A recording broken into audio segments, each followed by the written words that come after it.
everyone, this is Samantha Farley Hildebrandt. My new last name is Hildebrandt, so you guys have to get used to that one. I am a type 1 diabetic as of February 18th, 2021. And today I want to talk about all the health issues that can happen after being diagnosed with type 1 diabetes. So, as you know, I have had type 1 diabetes for over 2 years now. Prior to having type 1 diabetes, the only health concern I had was hypothyroidism. So I've had hypothyroidism since I was like 17. I was diagnosed in high school, and really up until, the type 1 diabetes moment, that was the only health concern I ever had. And that was the easiest health issue that I had. All I had to do was take a pill every single morning to manage my thyroid, and that was it. I never had any issues with my thyroid or anything like that. Obviously, fast forward to 2021, I was diagnosed with type 1 diabetes. I was having all of the classic symptoms of thirst, weight loss, vision loss, all of the above. I had everything. And that was a shock to my family because hypothyroidism runs in my family, but not type 1 diabetes. No one in my family has type 1 diabetes. I am the only one. And when I talked to my doctor about it, she said it doesn't really work that way, that like hypothyroidism does not bring on type 1 diabetes. It's the opposite. So if you have type 1 diabetes, you have a higher chance of getting hypothyroidism, but not the opposite way. And so I was a little confused because I'm like, well, my whole family, we all have, it's kind of a mix. We have hypothyroidism and hyperthyroidism in my family, but no one else has had type 1 diabetes. So I'm like, okay, something had to have brought this on. What was it? I clearly just had the gene in my body, and COVID triggered that gene to kill my pancreas. And so I have type 1 diabetes now. And it's kind of crazy because after I was diagnosed, I would say the first year was totally fine. I mean, totally fine. I say that like it was easy. I mean, in other health concerns. I didn't have anything else going on except for type 1 diabetes, which obviously is enough health issues to last the world. So I'm not acting like type 1 diabetes is easy by any means. But now that I've lived with it for 2.5 years, I'm like, holy crap, there are so many other health issues that can happen after you get one autoimmune disease. So I want to talk a little bit more about that and how my life has changed since being diagnosed with type 1 diabetes. About a year after being diagnosed with type 1 diabetes, I started having symptoms, crazy symptoms. Now, this was a year ago from today. May of 2022 is when I started getting weird symptoms. My head started itching like crazy. My face was getting swollen. I was getting body rashes in the heat, especially. And then I also had nerve pain. So it was weird. Like if I moved an arm or if I moved a leg, I would get like a rush of nerve pain for 10 seconds and then it would go away. But it was every single time I moved. So anything from like, reaching to get a glass or just, moving my leg on the couch to a different position, I would get that nerve pain. It was absolutely terrible. It took about 2.5, 3 months to figure out what was going on with me there. And we came to the conclusion that it is a gluten sensitivity. I had the whole endoscopy done to find out if I was celiac. That was negative. So they came to the conclusion that I am a non-celiac gluten sensitivity. I went and saw so many doctors during that time because I was in so much pain to try to figure out what was going on. And usually those things can happen after a big event as well, like similar to type 1 diabetes, how we get it after having the flu or COVID or any type of sickness or virus. The same thing is sort of similar to a gluten sensitivity. And I didn't have any sickness during that time. And what we came to figure out is that it probably was from my friend's bachelorette party, which is insane to me. I was out that night, the bachelorette party, until about 3 a.m. We had a lot of drinks because it's a bachelorette party. We were at a bar just having fun. And I don't do that very often. Even back then, I didn't do that very often. I'm an early, as you guys know, I'm an early riser and I go to bed early as well. So staying out till like 3 a.m., I think something triggered in my body along with all the alcohol that I was drinking that kind of flipped the switch and started to give me sensitive to gluten and wheat, which is just crazy how that works, because that's the only thing that myself and the doctors could figure out that may have triggered it, because apparently alcohol can do that as well. If you get way too drunk, it can change it. So for the past year, I have been following a gluten-free diet, which has saved me. I feel 1,000 times better in that area. And it's just been amazing, like absolutely amazing not eating gluten. It's difficult. And people always ask me, they're like, what's harder, type 1 diabetes or, being gluten-free? And type 1 diabetes wins that every single time because it's a constant, thing that we have to deal with.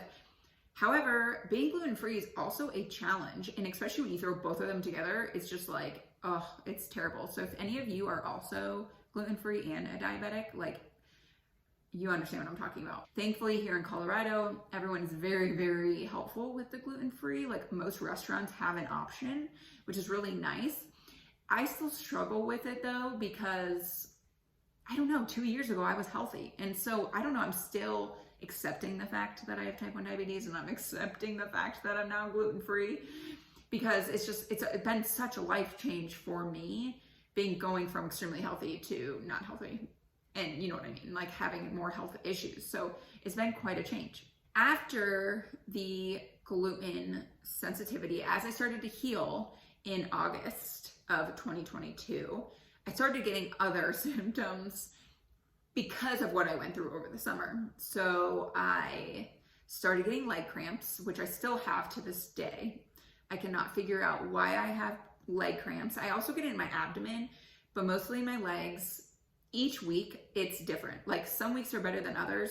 Some weeks I have no idea what's going on, but I get a cramp every minute. No joke. In my legs, Charlie horse, full-on cramps, and I can't figure out what it is. So I'm actually going to a rheumatologist at the end of June to try to figure that out, because the fact that it's already lasted like 8 months doesn't make any sense.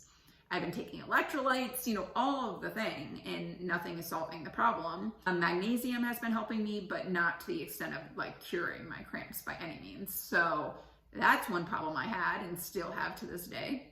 And then I also, in September and October timeframe, I lost half of my head of hair. You may have noticed in some of my videos. It was a pretty tragic moment for me. It was terrible. That's another thing that nobody should ever make fun of anybody for, because hair loss is, especially for a female, is like, it's just very tragic.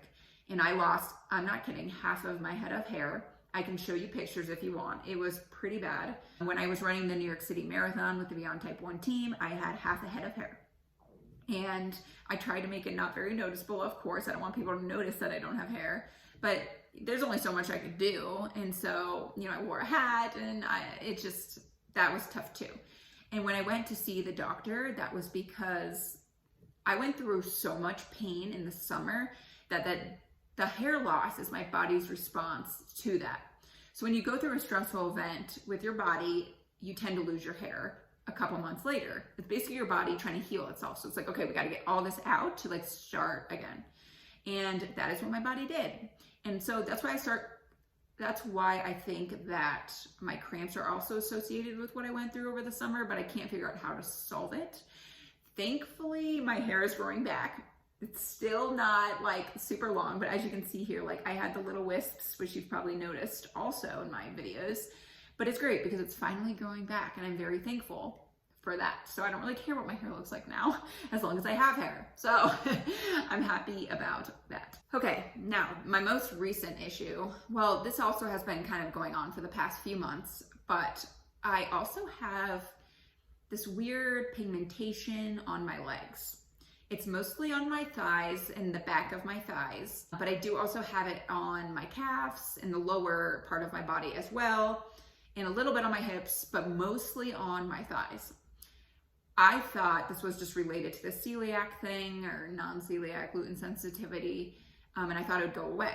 Well, it has not gone away. So I've also had this skin pigmentation for 8 months, and I decided it's time to go to the dermatologist and figure out what the heck is going on with that.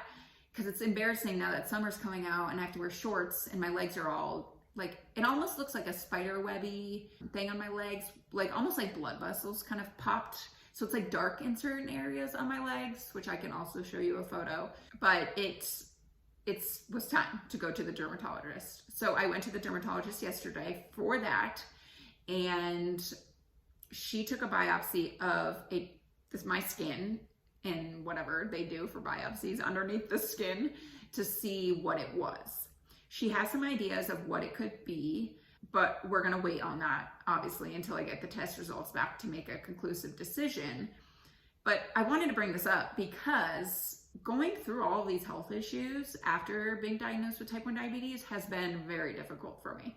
I think it's mostly around like acceptance, because it's one thing after another, and I feel like I'm not getting a break, right? Like I was diagnosed with type 1 diabetes, and then a year later I was diagnosed with non-celiac gluten sensitivity. And now a year later I'm going to the dermatologist and possibly getting diagnosed with something else because of my skin issues. She thinks it's related to lack of blood flow in my legs, basically. And there's a lot of diseases around that. So I will of course update you guys once I get the results. But I am just like so annoyed by what's going on. I don't understand, because overall I'm a very healthy person. Sure, I, snack on crap here and there, but overall I am pretty healthy. I work out literally every single day of the week, whether that's going for really long walks or lifting or running. I work out every single day. And so it frustrates me because I'm trying to be healthy and protecting my future with my health, and all these things just keep happening. It's very common once you get one autoimmune disease to get another, and honestly have that continue and keep getting more as you get older. But it's so frustrating because I can't do anything about autoimmune diseases. You know what I mean? If you have an autoimmune disease, you understand what I'm talking about. Like, there's only so much we can control, which is like eating healthy, working out, just trying to stay active, drinking a lot of water. Like, those are the only things we can really do, but things just keep popping up for me, and it's extremely, extremely frustrating. I would love to hear your stories if you're similar to me and have been diagnosed with type 1 and then other autoimmunes kept popping up. I know that it's very common. I've heard stories of people that have type 1 that just keep getting all of these other autoimmune diseases, but it's so frustrating. Like, what do we do about that? Like, it's so annoying. I just hope that the health issues that are coming out for me I'm able to treat them. I really hope that, because it kind of scares me going forward. And I don't know, like, I almost need someone to help me just figure out what can I control in this situation. I mean, yes, I'm going to try to be eating a little bit healthier, drinking a lot of water, going for walks, working out, whatever. But is there anything else I can do? Like, I want to know, because it's super, super frustrating going through all of this. So please comment below, let me know what autoimmune diseases you have. But I'd love to just connect with all of you and share, like, if you're going through similar things, I'm here for you. I'm sorry that you're going through this, because it's super annoying, and we got to stay together and stick together, because a lot of people are healthy, and it's frustrating seeing people that are healthy when I'm not. So this was kind of a rant because I've just been so frustrated with my health issues lately. That's all I wanted to talk about today. I will chat with you guys next week. See you guys. Bye.